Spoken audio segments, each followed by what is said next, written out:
Tata letak adalah suatu keputusan penting yang menentukan efisiensi operasi secara jangka panjang.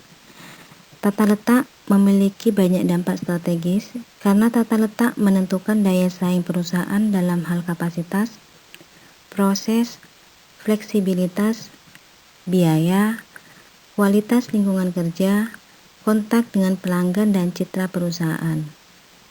Tata letak yang efektif akan dapat menunjang pelaksanaan strategi bisnis yang telah ditetapkan perusahaan, apakah diferensiasi, low cost, atau respon yang cepat.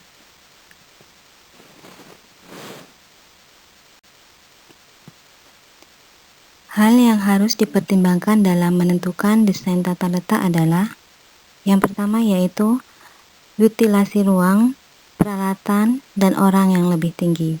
Yang kedua, aliran informasi, barang, atau orang yang lebih baik. Yang ketiga adalah modal karyawan yang lebih baik, juga kondisi lingkungan kerja yang lebih aman.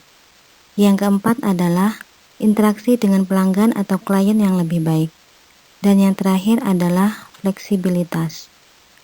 Untuk mendapatkan fleksibilitas dalam tata letak, para manajer melatih silang karyawan, merawat peralatan, menjaga investasi tetap rendah, menempatkan sel kerja berdekatan, dan menggunakan peralatan kecil yang mudah dipindahkan. Di pendekatan tata letak ada beberapa metode yang bisa digunakan. Yang pertama yaitu tata letak dengan posisi tetap. Yang kedua, tata letak yang berorientasi pada proses. Yang ketiga, tata letak kantor. Yang keempat, tata letak retail. Yang kelima, tata letak gudang. Dan yang terakhir adalah tata letak yang berorientasi pada produk. Pada metode tata letak dengan posisi tetap atau fixed position layout, pada tata letak ini proyek tetap berada di satu tempat, sementara para pekerja dan peralatan datang ke tempat tersebut. Contoh jenis proyek seperti ini adalah proyek pembuatan kapal. Jika tidak dikembangkan dengan baik, tata letak ini akan bertambah kerumitannya dikarenakan 3 faktor. Yang pertama yaitu terbatasnya tempat pada semua lokasi produksi. Yang kedua, setiap tahapan yang berbeda pada proses konstruksi membutuhkan bahan yang berbeda. Oleh karena itu, banyak hal menjadi penting sejalan dengan perkembangan proyek. Yang ketiga, volume bahan yang dibutuhkan bersifat dinamis sesuai dengan perkembangan proyek.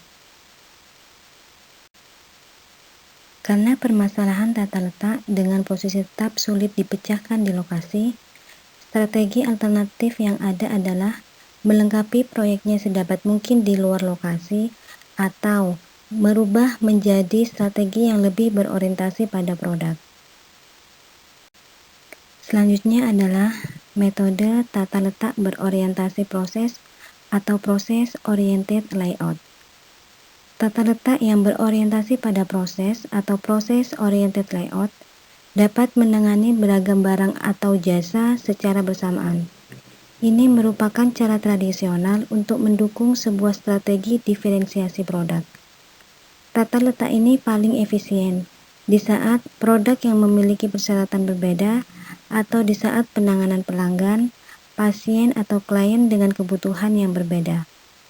Tata letak yang berorientasi pada proses biasanya memiliki strategi volume rendah dengan variasi tinggi.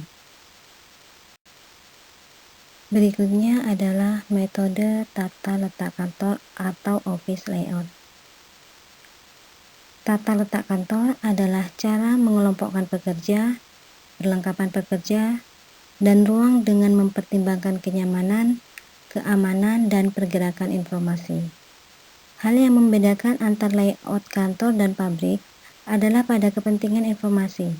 Tata letak dan fungsi kantor terus berubah akibat perubahan teknologi. Untuk metode tata letak retail atau retail layout adalah pendekatan yang berkaitan dengan aliran, pengalokasian ruang, dan respon pada perilaku pelanggan. Hal ini dimaksudkan untuk memiliki keuntungan luas lantai per meter persegi. Ada beberapa ide pengaturan di tata letak retail ini. Yang pertama yaitu menempatkan barang-barang yang dibeli oleh pelanggan di sekitar batas luar toko. Yang kedua, menggunakan lokasi yang strategis untuk barang-barang yang menarik dan memiliki nilai keuntungan besar. Yang ketiga, mendistribusikan produk yang kuat. Yang keempat, gunakan lokasi di ujung lorong karena memiliki eksposur yang tinggi. Yang kelima, menyampaikan misi toko dengan memilih posisi bagian yang akan menjadi perhentian pertama bagi pelanggan. Di metode tata letak retail, dikenal yang namanya servicescape.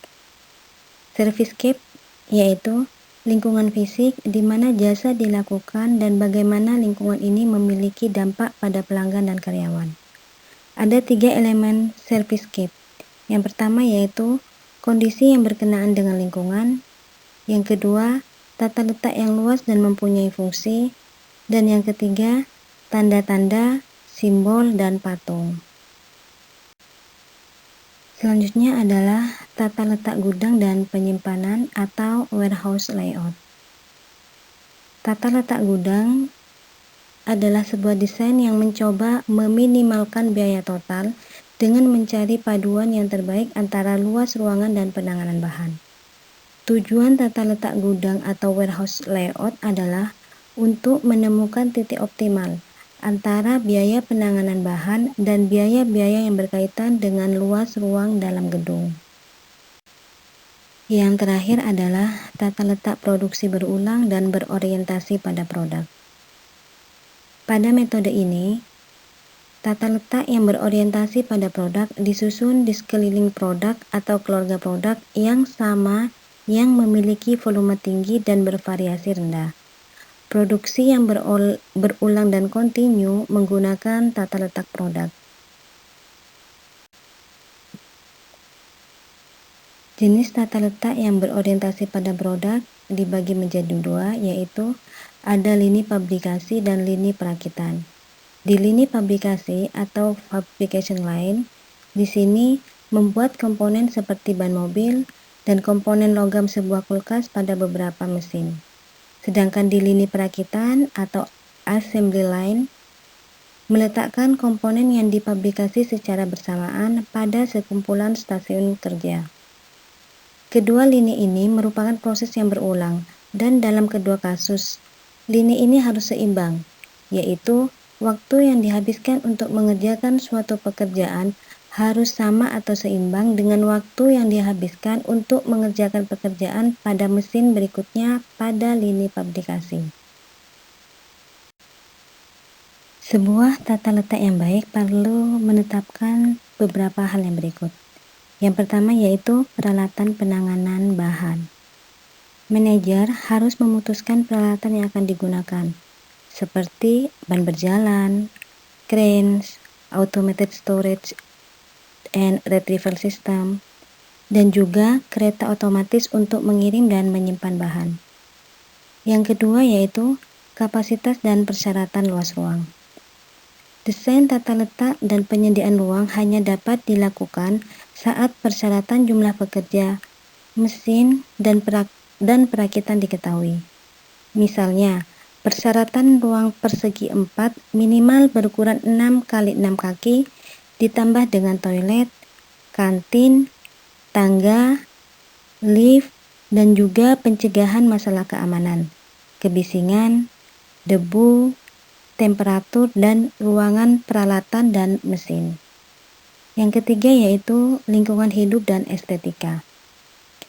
Penentuan tata letak juga membutuhkan keputusan mengenai jendela, penghijauan, dan tinggu atap untuk menyediakan aliran udara, mengurangi kebisingan, dan menyediakan keleluasaan pribadi. Yang keempat yaitu aliran informasi. Penentuan tata letak harus memperhatikan kelancaran komunikasi antar divisi. Misalnya, jarak antar ruang, pembatas setengah badan, ataupun ruang kantor yang terpisah. Yang kelima adalah biaya pergerakan antar wilayah kerja. Pertimbangkan hal-hal yang berkaitan dengan pemindahan bahan dan kepentingan beberapa wilayah tertentu untuk didekatkan satu sama yang lain.